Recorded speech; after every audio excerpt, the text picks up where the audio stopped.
Hey everyone, so I'm going to talk a little bit, not so much about the problems of politics right now, but I'm going to be talking about some of the trouble that I'm having mostly in my blogging.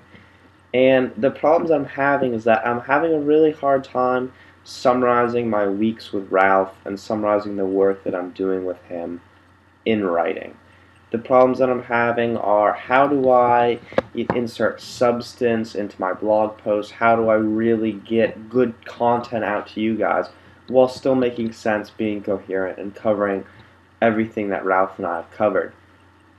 When Ralph and I sit down together and we have in-depth conversations that relate back to the things that I'm reading, one of the problems for me is not necessarily how do I take notes or keep track of the conversation or something like that, but how do I recreate that conversation to relay back to everyone? And what I don't want to have to do is be on my computer and recount everything that's said and uh, re, re reconstitute the conversation per se, so everyone can see what I'm doing.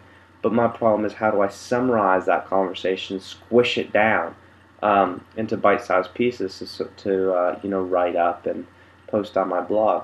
And so one of the things that I'm thinking about, right now I'm working on last week's blog post because last week was a really great week for me, and I had a lot of interesting things, and I'm really struggling with putting that into words. And one thing I'm thinking about is maybe switching around the roles of my writing and my video blogging. Maybe what I'm going to do is have my video blogging be more of something that will be a summary of the week, and then have my literary writing be something that's a little bit more description of Hannah Arendt's Promise of Politics to give you guys a little bit more sense of the notes I'm taking and different things like that. So I'm definitely not new to the technology scene, but I am new to the video blogging scene and whatnot. So maybe if you guys could leave me a few comments or questions below, let me know what you think about this, or maybe if you have any advice for something that would help me, that'd be great. And keep checking back, and hopefully we'll get some good stuff out there for you guys. All right, thanks so much.